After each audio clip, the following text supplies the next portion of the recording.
Hey, so welcome to What You're Craving, everybody. I'm pretty excited. I'm always really excited about guests I have on. I mean, let's be honest. So I don't really know if that's so exciting, but I am super excited. I was just saying to our guest today that I saw her new podcast come out and I thought, my goodness, I need to talk to this girl right now. And here we are with Sydel Curry Lee, who is an entrepreneur, tastemaker, athlete, and mental health advocate. After suffering injuries as an athlete, she was forced to rethink her career, considering her own mental and physical health, and ultimately decided to invest herself into advocating for mental health. She graduated from Elon University with a bachelor's in science of psychology and has since cultivated a pretty awesome community of millions geared toward destigmatizing and restoring mental health. Through Instagram and YouTube, Sydel openly discusses all aspects of her life while challenging the stigma around freely discussing mental health and encouraging the care of it through resources, tips, and personal stories. She just launched her really awesome podcast, Because Life, on Dear Media. And so we're Dear Media sisters. And gosh, I just love what you're doing. So first, let me just say, I love what you're doing. I love that you're doing this. I love that you are taking your experience and helping others. And I love that you're taking the breadth of what you have and helping others. Thank you, thank you, thank you, thank you. Thank you. So how does one get into being a mental health advocate? One goes through their own mental health issues. Believe it. Namaste, mental health issues, friend. I get it. I am with you. That's really how it starts. But it's it doesn't, right? Because some of us go through our mental health issues and we're like, I'm under the rug, in the lockbox, never coming out again. So tell me what makes you so brave. How did you get the bravery gene there?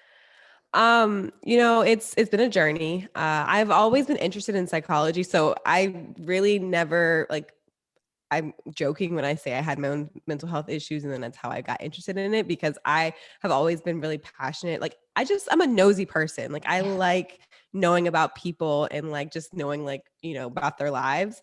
And so since I was 14 years old, I knew I wanted to be a psychology major. And so when I went to college, that's when I started going through my own mental health struggles. Like, I was in a very abusive relationship, which I never thought I would see myself in, the mental health, the anxiety, the depression, the just side effects of being in an abusive relationship. Yeah. And then tagged on with getting 5 concussions throughout the end of my high school all the way through college. And we're starting to get more research now about how concussions affect mental health and stuff that. Big time, big time, big time. Yeah. Yeah. So when I got my 5th concussion, and I had already had a platform on Instagram at that point, because my family is very well known. I'm part of the Curry family. We're big. For those who don't know who the Curry family is, I'm not quite sure what's going on in their lives, but let's just for fun pretend who they are. Yeah, I'm happy to hype up my family. I love doing that. We're big. I think people like to call us basketball royalty, NBA royalty, just because my dad played in the NBA for 16 years. And then my brother, Stefan, plays for the Golden State Warriors, 2-time MVP, first unanimous MVP, 3-time NBA. I'm going to tell you, people that are listening to What You're Craving right now are have no idea. So this is actually probably, I just am thinking of some of my friends who listen who are like, oh, they're probably Googling who Stephen Curry is right now. It's a big deal to those in sports, I think, is what we're saying.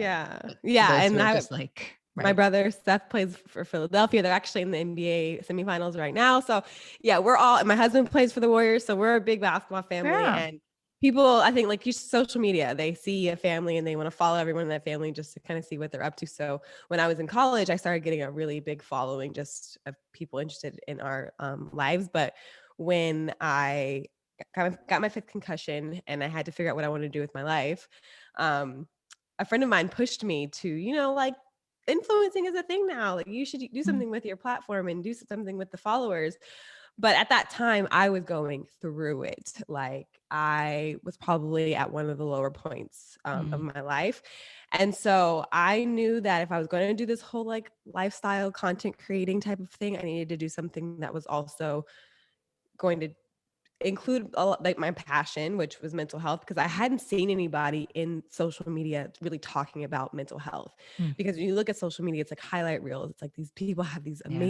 amazing lives and nothing's wrong. And well, this is what I really love and admire about you is how, I mean, I want to talk about so many things, but I just need to interrupt and say, like, I think there are, you come from this high achieving family, which I'm sure comes with its own expectations, and you are like flipping that thing onto the ground. It's quite scary. It's quite terrifying, because then with that, you kind of get the backlash of like, look at what family you're in. Like, what problems do you have? Like, what you have. Oh my God, I don't know how many times a day, not even exaggerating, how many times if I bring up like an issue that I'm having, someone wants to throw the fact that like my brother makes millions. And I'm like, what does that got to do with like my mental health? Yeah. And Brene Brown and so many other people call that, comparative suffering, right? As though like, because you have means, you're not allowed to have problems. And one of my spiritual advisors said to me during COVID, I said, these are just such high cost problems. I feel so terrible. And she said, well, you're a little high class and you're allowed to have problems. Right. Exactly. But I think the way that I have to say, like, I don't know that I could be, you are just so beautifully open about things. I was watching your YouTube video about your fertility,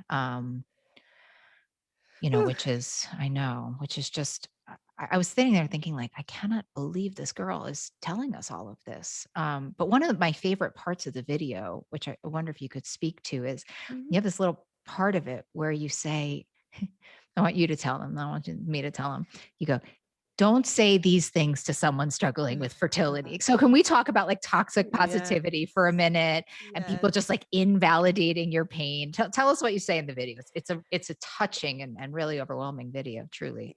Yeah, no, what I said was one of the worst things you can say to someone who's struggling with fertility is relax, because that's the first thing that people want to say is relax, like you're stressing out too much, because they think that like the stress that comes from like that you're absorbing is affecting your productive system.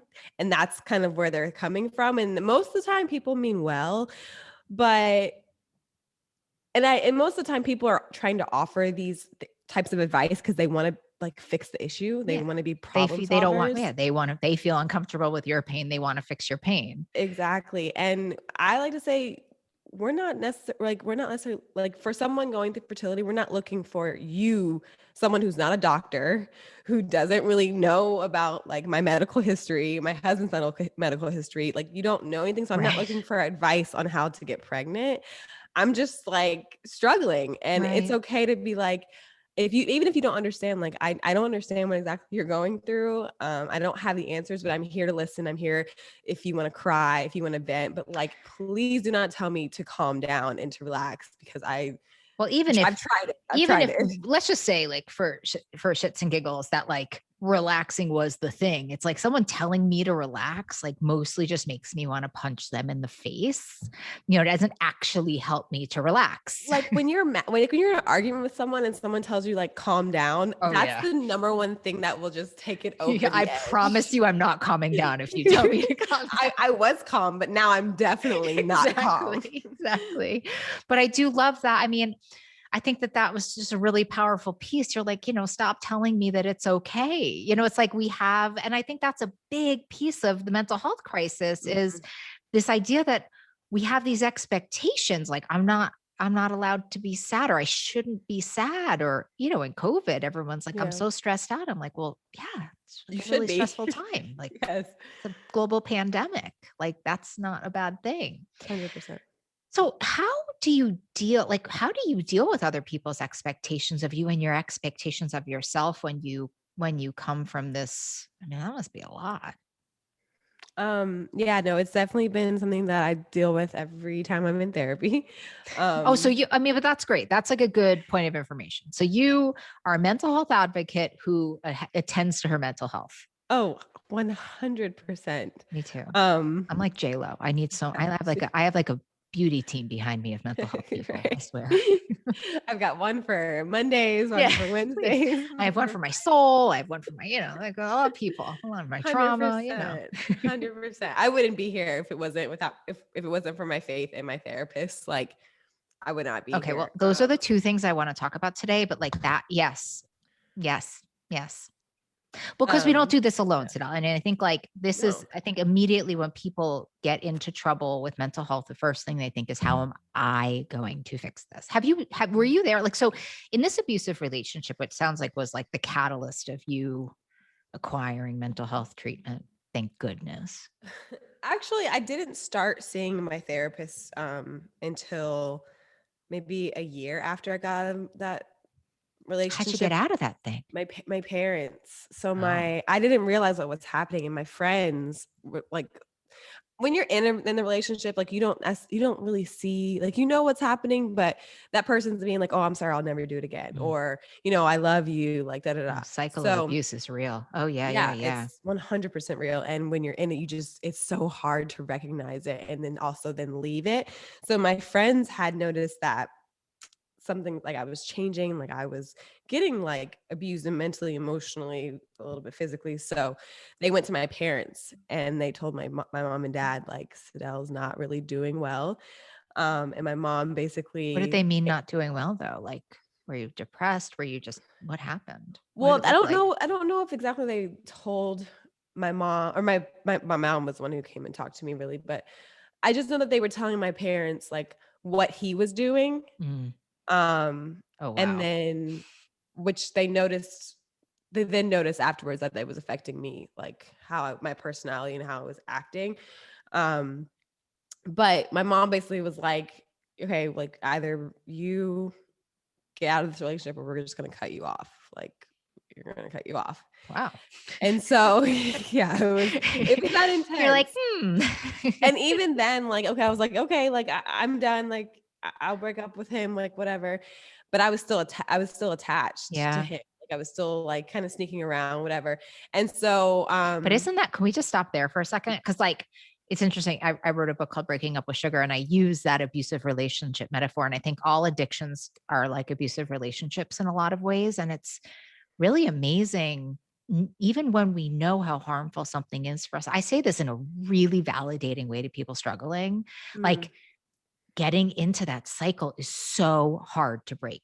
Like, even what you're saying is like, I knew I was in this abusive relationship and still but I think that's really important to note, because you give yourself grace when you do that. Because then if we're telling ourselves like, oh, I know I shouldn't be doing this, and we're making ourselves feel guilty to a sense where we kind of just keep going into this cycle, we don't give ourselves grace, and we just keep punishing ourselves, and we can't heal and we can't get through certain situations if we're just punishing ourselves over and over again. Shame is no place to heal. Absolutely. No, shame is no place to heal. I think that is, I love that idea. I think, because I think culturally we have this idea of grinding through and pushing through and like, it's like it's only, and then Buddhist traditions are like really softening to things, like softening and like opening to things, and like 100%. I love that. I love grace. Grace is one of my favorite things to talk about in the whole world. Me too. When you think of that relationship though, like what advice would you give people who are in an unhealthy relationship coming out of something so abusive? I think the one thing I would say is like, find your worth, like that you're worthy of better. And it's hard because I feel like in the relationship, you don't really know that. For me personally, it may sound really stupid, like, duh, Sydel, that's not like a right way to think, but I didn't think it really got much better than that. Wow. Like I didn't think I think that's, I've been an addiction therapist for 20 years. Like, that's what people think when they're addicted to drugs. Like, this is the best it can get. Why, that's what people think when they're addicted to people. This is the best. That's the con of addiction in its own way. It's like, nope, you're never getting, how are you ever going to live without this? Right. Like, that makes so much sense. But I think like at the end of it, I kept reminding myself, and even in my current relationship, I'm married now, but I had a boyfriend in between my toxic relationship and my current relationship. And my growth through that was just like my worth. Like, what am I worth? What do I bring? And I kind of brought it all back to me and made myself a priority and not someone else. Yes. And that's there's your note. There's your note, right? We can't love anybody else until we love ourselves. Like, that's the note. Yeah, it's okay to be a little bit selfish when it comes to putting you first, because if you're not putting yourself first, and what are you bringing to the relationship besides, you know, giving yourself to someone who doesn't really, I don't know. I just feel like it's like a lopsided relationship. If you're not fully living in who you are and putting yourself first, you can't really cater to someone else and give something back to the relationship. Sounds like you had to do some deep digging. So that was with a therapist. Yeah, for sure. Lots of that. Lots of that. So tell me a little bit about what you learned in therapy and why you're so interested in all of this mental health advocacy. For me, therapy has been helpful. And one of the things I've learned is that for like 90% of my problems, I know the answers to. Like, I know where they're stemming from. I just need the right questions asked to me, like the right probing questions for me. And that's what I really look for in my therapist. Like, some people look for different things, but and in doing that, I find that I hold so much power in my hands, and that gives me, like, I have an issue with control. Like, I have a huge issue with control. I mean, who doesn't? Welcome to the party. And so when I'm asked the right questions, I'm able just to kind of freely talk things out loud. And I'm like, oh, wait, okay, that makes sense. And then this makes sense. I'm able to make sense of my trauma and make sense of my challenges. And to me, that's just such a powerful thing. And I find that most of the time when I'm really struggling, it's because I'm lacking self-confidence, self-esteem. I'm lacking power and strength in who I am and in my identity. But when I'm in therapy and I'm practicing these, like,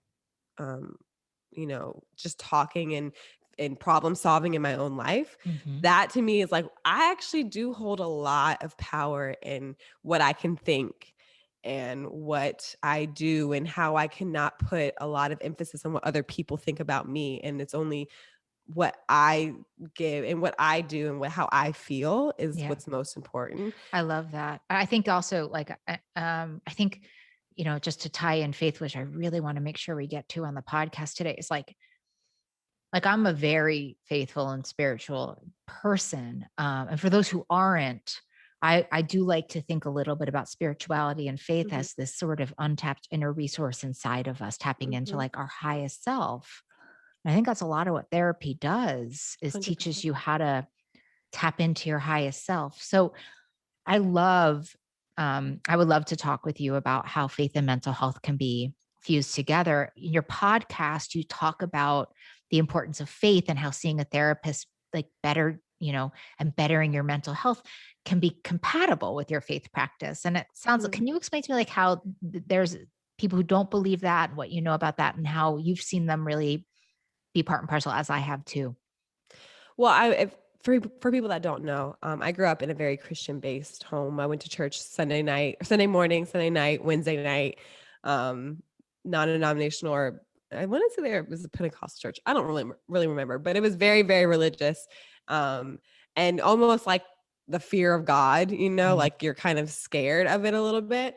But that all just kind of goes into making your faith your own, which another thing was also, like, I was taught as well by my mom. She was very much like, this is my faith. This is why this is why I take y'all to church. But eventually when you get older and become adults, you're gonna have to make it your own.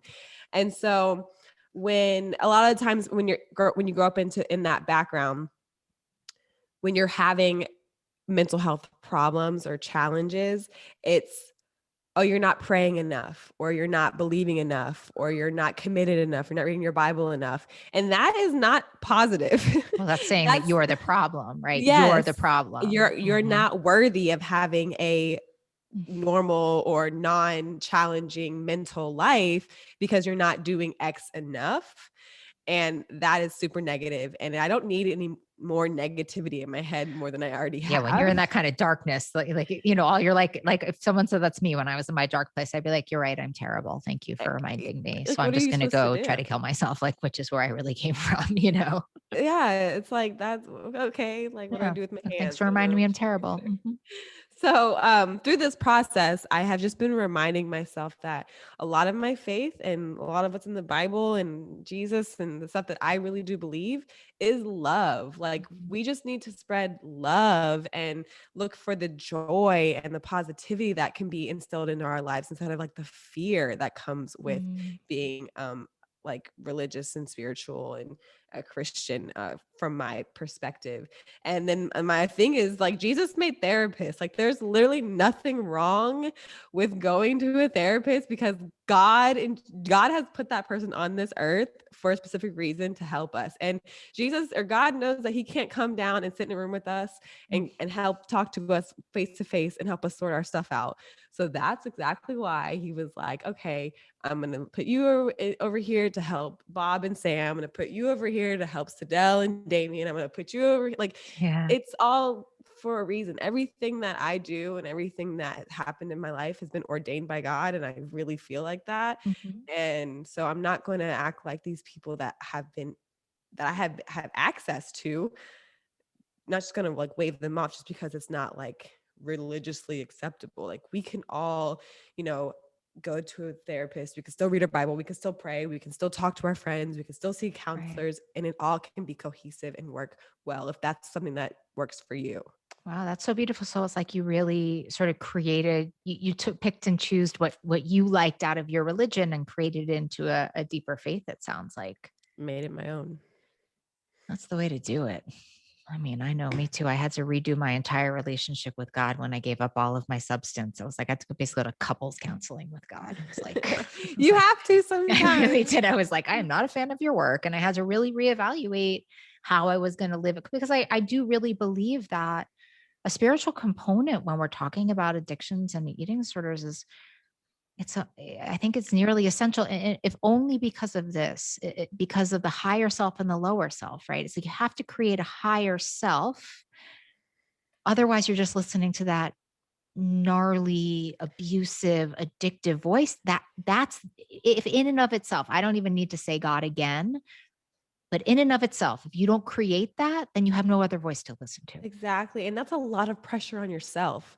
Like that's so much pressure on yourself. And when you're able to give it up to something of a higher being and just really, and if you're able to believe that like some things I don't have control over and some things I don't need to have control over, that just takes so much weight off your shoulders. And that's something that's helped me a ton.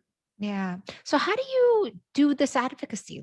Like how did you get involved in this? You went and see a therapist, but there's a difference between sitting in a therapist's office and then making a decision that this is going to be sort of your passion in life. So can you bridge that gap with me?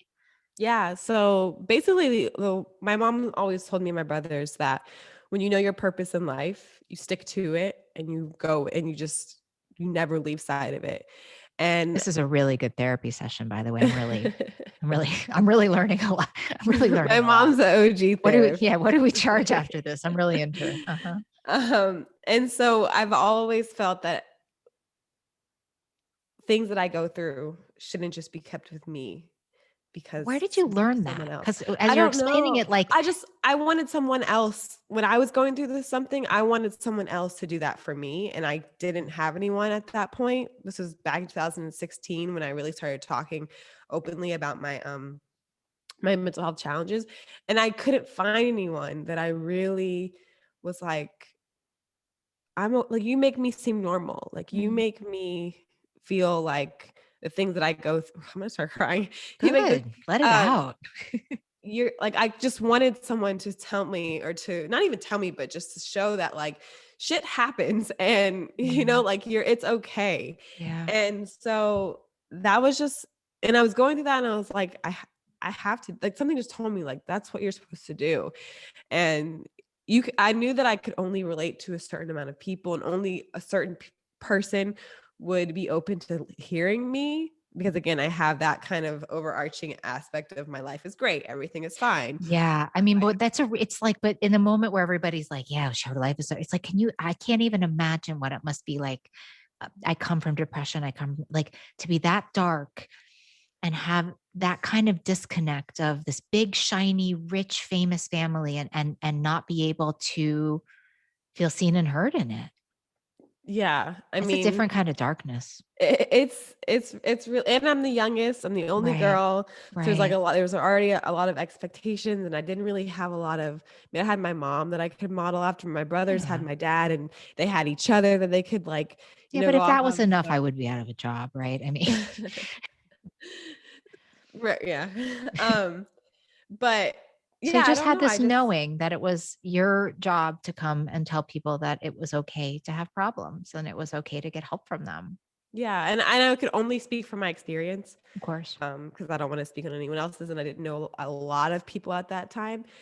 But if it just meant me talking about my personal challenges, and I started getting that feedback, I started getting people Well, like, how did you do it? Did you go on Instagram or like you just went on Instagram and said like, I'm really depressed? Like, how did you do it? no, I don't know. I don't remember what day it was. I just was like, I have mental health problems. I have really bad anxiety. I've had bouts of depression. And I just started talking about, like, hey, today I'm not having a good day. Like I can't get out of bed, or Okay. I feel very unmotivated. And I started talking about like things that were happening around that. And then I started getting the feedback. And then that also kind of pushes me as well, Sure. because when someone tells me like, hey, like I feel I can relate, that makes me feel good too. Like, okay, you can relate to me. I can relate to you. Like, let's keep this going. And so Yeah. it's been a collaborative effort between myself and my followers as well. I couldn't do it without them, because That's beautiful. it does get kind of scary here and there. I remember I was 16 years old and I was hospitalized Mm, for being suicidal. And I remember when we went to the hospital, there was a woman who came out and she looked me in the eyes. I'll probably start crying today. And she looked me in the eyes and she said, "It's going to be okay now. You're in the right mm, place." And I call sort of my God winks. I call them like my downloads, like this mm, God wink. And it was just like, if you can ever help somebody to feel that way in your life, do that. You know exactly. what I Like mean? If you, yeah, and that's such a small but powerful moment. Like someone just saying it's going to be okay. yeah. And Like, like I was in a psych hospital. Like it uh, was the weirdest moment of my entire life. And this woman just like, and I'll tell you the other thing she did, looked me straight in the eye. uh, Her soul, my soul. And it was just like, and that literally like after that, I was like, okay, so I'm definitely going to be a therapist now. Like, well, that's the other thing you mentioned earlier. Like some people are just uncomfortable with like seeing people's sadness and like hearing people's challenges. And when you're someone that isn't uncomfortable by that, and you're like, I hear you, I accept what you're saying, what you're feeling is valid, like mhm. that's super encouraging for whoever's going through it too. Because most of the time people are just waving them off and just trying, because they don't want to deal with it. And that is fine as well. Like it takes practice to be able to be accepting of someone and like open and comfortable. Well, and especially when you don't agree too, right? I mean, like Exactly. right. I mean, there's just a lot of ways, but I actually, it's such a funny thing because it's like doing nothing when someone's struggling and just bearing witness is such an underrated way to participate in someone's wellness. Just witnessing, it's Mm, like, I'm here. I love you. Like, if, when you and I are besties and you call me, I'll be like, I'm here. I am with you. What can I do to support you? One of my friends said that to me once. I stole it. I have run with that. I should put a trademark on it. It's like half of what I say to people. I'm like, what can I do to help support you right now? What do you need in this yeah. moment? And it's so underrated. It's because there's your answer. Like, instead of having to guess and be like, oh, what, I guess it's something encouraging, I gotta do this. Just ask the person. And sometimes they'll be like, I don't know. Right. And that's fine. Sometimes it's just, can you hug me? Can you talk to me? Can you listen to, like, there's hopefully going to be an answer. And it takes a lot off of the person that's supporting someone. Well, here's the other reason why you're like, because what you're saying is so beautiful about therapy, where you're like, yeah, I mean, when I sit in therapy, I'm able to really find my own internal wisdom. And we have this audacity, like, we think our wisdom is better than, like, I'm here to be like, oh, yeah, like, it's going to be okay. Your fertility, like, what do I know? Like, Yeah, I'm sorry. I didn't know you were me. right. Okay, Even if I cool. was an OB, I wouldn't say something like that. You know what I mean? It's just so crazy how people are trying to fix everyone else's feelings because they're uncomfortable with their own. How have you Yeah. gotten Mm. comfortable with your feelings? Like, how can you walk us through how do you, because me too, like we got our, like, what's your day-to-day operations of staying healthy? I'm not gonna lie and pretend like I have it all together. That's not your brand, nor is it mine. So that's a different podcast, friend. 80% of the time, I'm actually still scared. I'm terrified of like feeling anxious because I feel like it's an inconvenience to others. I get that. And so then that makes me just try to like, some days it's good because then I just push through it. And some days it comes off in another way. It comes off as Holy me. shit, I didn't record this fucking podcast. Are you? Yeah, it Oh, says yes, I did. recording. Oh, thank God. Oh my God. I was literally just having this moment. I was like, this is the best podcast. And then I looked down and I didn't see recording. Oh my God. I'm so sorry. Can you start that over? It's right I there. just had, Yeah, you're good. you know why? Because you started I've talking been about there. anxiety. And I was just like, wait, am I anxious right now? Oh, wait, I'm anxious. Oh, wait, am I? Solidarity. You're not alone. It shows up in different ways. Here we go. Okay, sorry. No. I do that literally all the time. You know why? Because I once did a whole podcast that I didn't record. Did you? That's my worst fear. Yeah. I mean, it's not great. Did you have to re-record it? The story actually goes, talk about God doing for us what we can't do for ourselves. I was so against doing the podcast. My team, who's like young, I'm not putting this on, who's really young, is like, you need to have this girl on, da da da da da. So I'm like, all right, they know better than me, which is never the case. I have this girl on and she's not close to what I like. Everything she's saying is so not jiving with me. And I'm really about integrity and I'm really about truth. And then it ends. And I was like, oh my God, I didn't record it. I mean, talk about God doing for me what I can't do for myself. There you go. We love those stories. I literally was like, God is so good. I was like, oh my God. Anyway, back to you. So let's go back to the question. Thank you. Thank you for loving me. That's what I always say. Thank you for loving me as I am today. No worries. So what are your day-to-day operations with like managing your own mental health? Because I think this is really important for people to know. Every tidbit counts.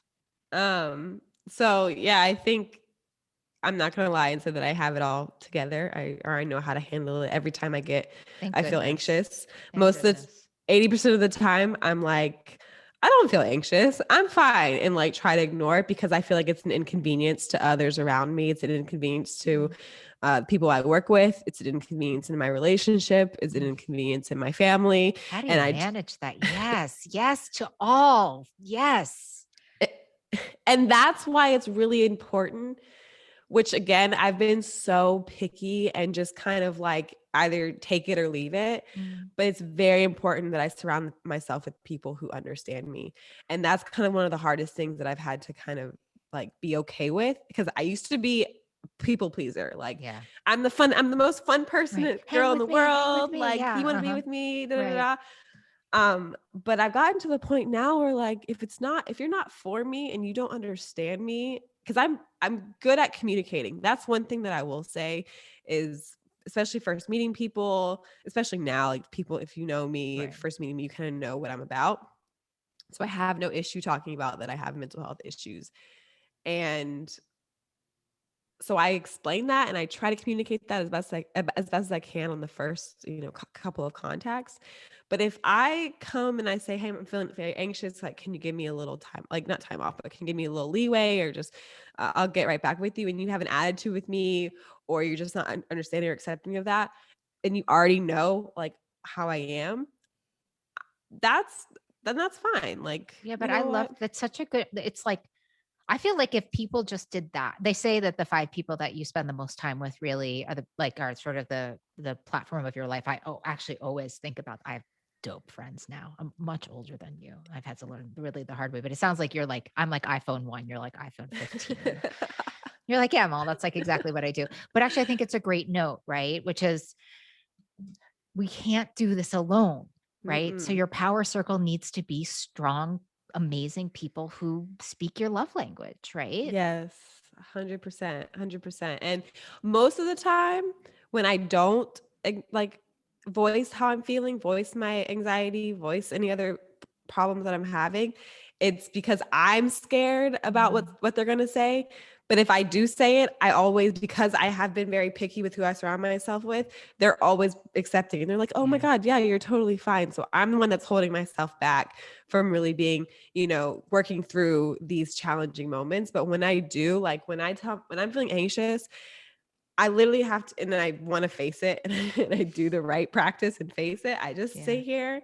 Maybe I'll write because so much stuff's going on in my head. I literally have where's my notepad? Somewhere around here. But you're a big journaler. I'm a huge journaler. Like, I love a journal. Huge Me journaler. too. You ever find like your higher self just comes through it? And I read back and I'm like, wait, I did not know I was thinking that. Like, where did that come from? So it's kind of like an out of body experience, but for me, my brain's going so much. And if I just write it out. I'm very into this toolbox. So we're like solid power circle, journaling. What else do you do? I'm like, I'm enthralled. Tell me more about your toolbox. What else do you have in there? Rest. Underrated virtue, isn't it? So big on rest. Can I tell a story? Yes. That made me a little jealous. Here's why I'm really a big fan. We had a podcast scheduled last week and you canceled the podcast. You weren't feeling well. And I want to tell you something. I'm not sure I would have done the same. I might've powered through. And did you see what I wrote?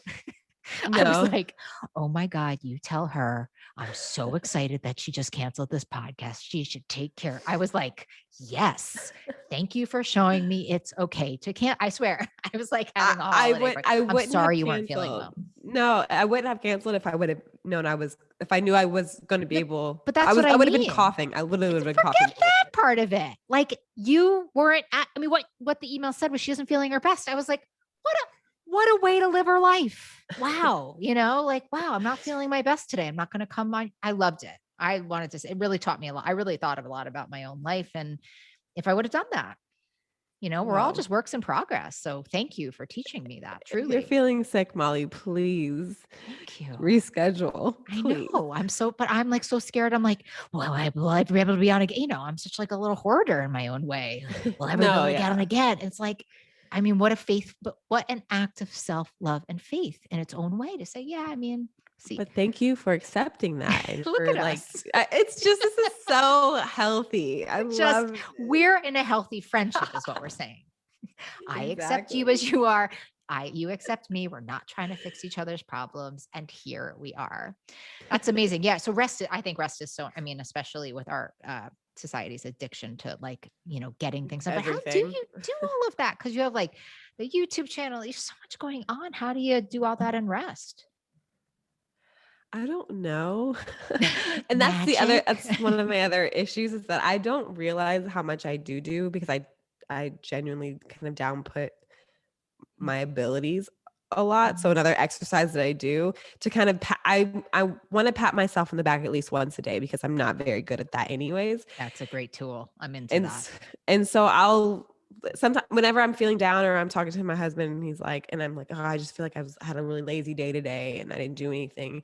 He's like, no, you did. And he's like, how about you write down the things that you accomplished today? And then I'm like, oh, okay. Well, first of all, I kept myself alive, kept my dogs alive. That's a plus.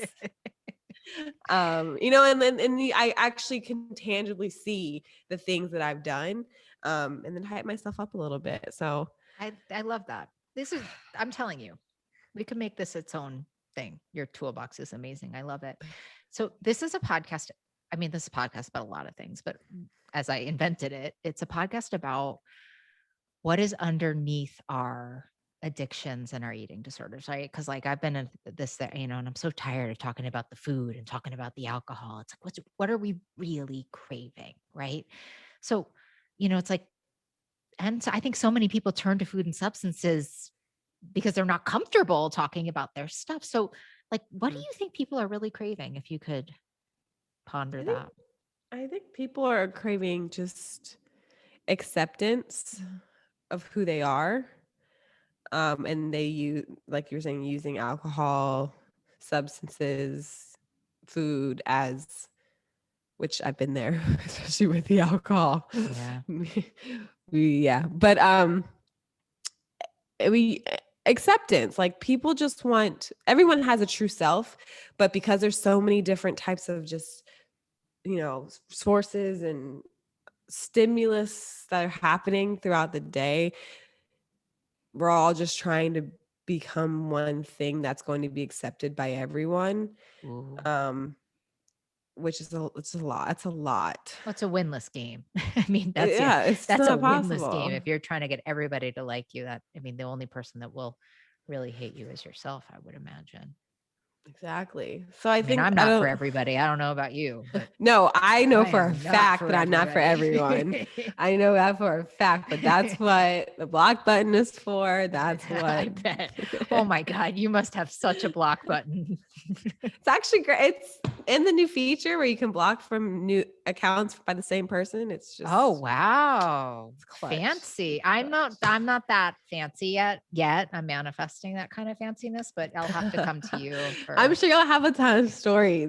I like the way that you tell your stories. I would love to hear stories about. Well, luckily, we got a plan coming up. So yeah, I have to say, I'm so, here's the other thing I really want to say about you, which is so many people ignore their calling. You know what I mean? So many people ignore it. And I'm so glad you didn't, because I just think what you're doing, and with the vulnerability you're doing it with, it just making it okay to be not okay is such a gift. Such a gift. Yeah, thank you. And I tell people, because some people are like, I don't know what my calling is. Like, I don't know what my purpose is.